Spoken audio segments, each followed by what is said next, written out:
Hello, friends and skeptics alike. Mike Guarneri here. Welcome to another episode of A Skeptic's Journey. Today, I'd like to start off by talking about a movie, believe it or not. This is what happened. I have a new bedtime rule that no TV after 10 o'clock. I'm hoping that'll help make sleep a little bit better. But a few nights ago, I think it was Thursday, I was just so tired. My back was in so much pain that there was just no way I was going to be able to read and actually get anything out of what I was reading. So I decided to break my rule and turn on the TV. So I turn it on, and up comes a movie that was already in progress, probably closer towards the end, called Sully. Sully is a movie about the real-life events of U.S. Airways Flight 1549 on January 15th, 2009. The movie stars Tom Hanks, as well as a bunch of other well-known stars. So what happened was, shortly after the plane that was going from New York LaGuardia to Chicago took off, the plane lost both of its engines, in reality all of its engines, due to multiple bird strikes, and those just completely wipe out the engines. Due to the quick and decisive actions of the plane's pilot and captain, Chesley Sully Sullenberger, and his first officer, Jeff Skiles, the plane was safely landed on the Hudson River with no fatalities and no major injuries. A true miracle. So I started watching the movie when the bird struck the engine, and during those fateful minutes until it was safely landed on the Hudson River, a few things dawned on me. Well, first, as soon as the bird struck, autopilot was disabled. So Sully had to fly the plane manually, with no engines, with no thrust. Sully had to make sure that the wings remained even in balance. Also, he had to maintain the angle of attack that he was flying. Now, the angle of attack means, this is the plane, whether it's going this way, this way, this way. He had to be on the exact perfect angle to maintain altitude for as long as he needed to line up his landing on the Hudson, and then to lower it down to land on the Hudson in such a way that it was a glide landing on the Hudson, a perfect landing that could not be the slightest bit off. So, for example, if the plane came nose first angle and hit the water nose first,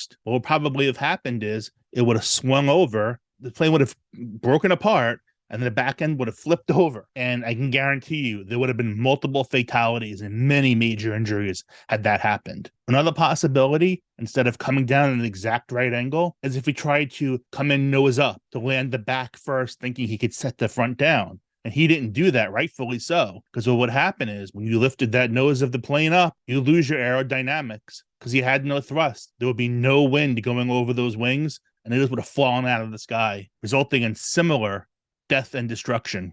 Sully did exactly what he needed to do perfectly. And now while he was doing these manipulations of the airplane, both him and Jeff were going through all the emergency procedures, step by step, calmly going through them. And all the time also keeping in contact with air traffic control, letting them know exactly what was going on, so that once they hit the water, it wouldn't be long before rescue crews, boats, helicopters, whatever, would be there to help them. Now, there were many factors that went into the outcome that fateful day, but to me, the decisive factors, the most important factors, were Sully's internal and external balance. His internal balance, meaning his mental balance, able to do all his things calmly and stay within himself, staying at peace and doing what he had to do. On an external level, I look at it as basically the airplane. That had to be in perfect balance too. Everything on that plane had to be in balance. The pitch he was coming in at, the wings being level and balanced, everything had to be just perfectly balanced. So I credit Sully and his balance for the favorable outcome that came on this day,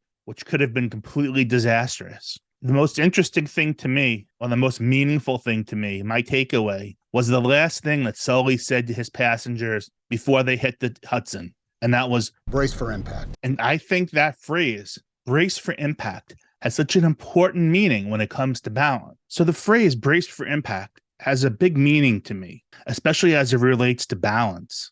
On a physical level, if you lose your balance and you're going to fall, you need to brace for impact. On a mental level, if you're having some sort of anxiety or depression issue, what do you need to do? You need to brace for impact as well. Going forward, I'm going to remember that. If my anxiety or depression, kicks up a bit, I'm going to remember brace for impact. and remember the balance that Sully exhibited that day. And hopefully that'll calm me down a little bit, lower the anxiety or whatever, depression level a little bit for that moment. That way I can get back to doing my more long-term Celtic practices.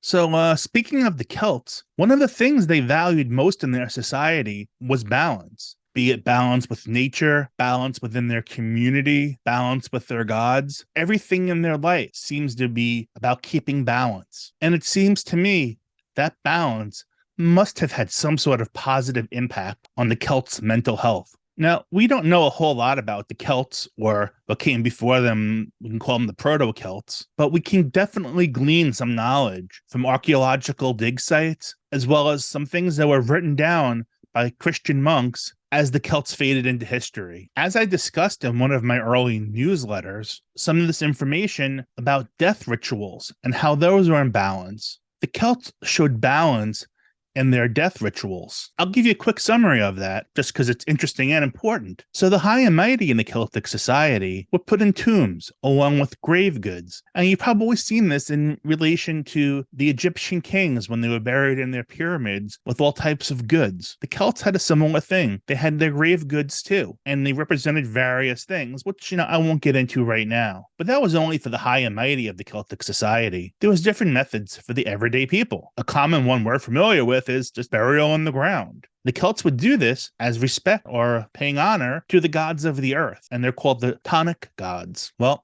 what about the gods of the sky and the air? Well, they got their due also through death rituals. Another death burial tradition or ritual was called excarnation, and it's pretty gruesome. This is where they would leave the dead body out in the elements to rot and to be eaten by birds from the sky. But that was their honoring of the sky gods. My personal favorite, and probably the one that would make the most sense, is cremation, because this is getting two sets of gods in one shot. So when they burned the body, the smoke going up in the air was paying honor to the sky gods. The remaining ashes were buried in the ground, and that was their honoring the gods of the earth. Speaking of honor, I would be honored if you would hit the subscribe button. And also, if you want to make sure you don't miss a future video, please hit the bell icon too so you'll receive that notification. Now let's talk about the Celtic society's code of conduct and the balance within that. So for the Celts, their legal system was called the Brehon laws. They're very, very old laws. And if Catholic monks hadn't written them down and been interested in them, we might not never ever have known about them. And quite honestly, my knowledge at this point is limited. So take that for what it is. But let's take a look at some of the things the Brehon laws involved. What made the Brehon laws very different from the common laws that we use today is the self-policing within tribes and families and the concept of restoring equilibrium, restoring balance. In Celtic societies, there were no jails or no prisons. Everything was handled in order to restore balance. If one party injured another party, putting the injuring party into prison would not restore that balance, that equilibrium. Instead, something had to be given from the attacking person to the other person to restore that equilibrium. So, for example, if Jack killed Jill, there would be a fine. And depending upon the value of Jill's life, which would take into many factors, including her status in society, a fine would come up to be paid to Jill's family to make them whole for the loss of Jill. Sending Jack to prison wouldn't help them. So the fine could be a financial fine, such as, 10 sheep and 2 oxen, or it could be a physical fine, such as 1 or 2 of Jack's limbs. And it all depended from case to case. But the main thrust of it all was always to restore the equilibrium, to restore the balance to what it was before whatever act happened. So if someone committed a crime and was fined for it, it didn't just make that person look bad. It made the whole family look bad. It was a stain on the whole family. And guess what? If the person who committed the crime wasn't able or didn't satisfy the fine levied upon them, the family was responsible. I'm sure that didn't go over well at dinner. So it became very important and very common for families to police themselves and to make sure everybody stayed in order, to avoid any type of fine being transferred to them or having their good name sullied. So the main idea of this story is that balance had to be restored. It had to be maintained. Unfortunately, I don't think that type of system could ever work in our current world, but it worked for the Celts. So I have a tidbit here for you. It is thought that a particular profession were the first people to be the arbiters of Brehon law and the administrators of justice for it. Do you have any idea which profession in Celtic society was this first one? Well, I'll give you 10 seconds to think about it.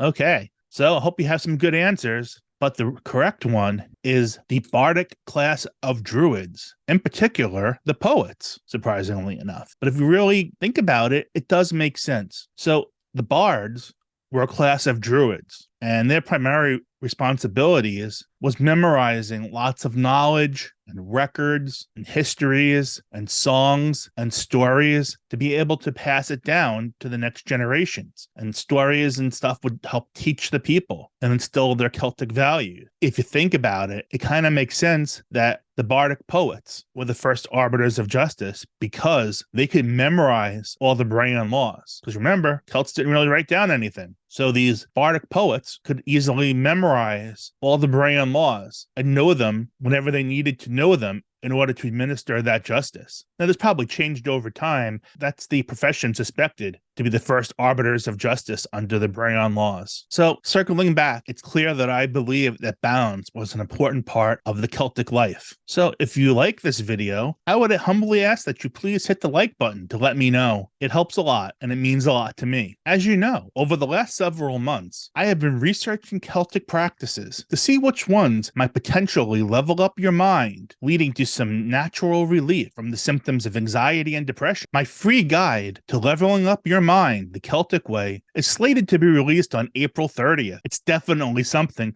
that you don't want to miss. In the guide, not only will I be sharing in detail my Celtic practices, but I will also be sharing with you my starting right procedures to ensure that you have the best opportunity for success. And the best part is, if you want to receive this free guide when it's released in approximately a month, please click on the free guide link in the description below. And you might as well hit that subscribe button too, so you can keep getting quick access to my YouTube videos. So, thanks for watching. See you next time.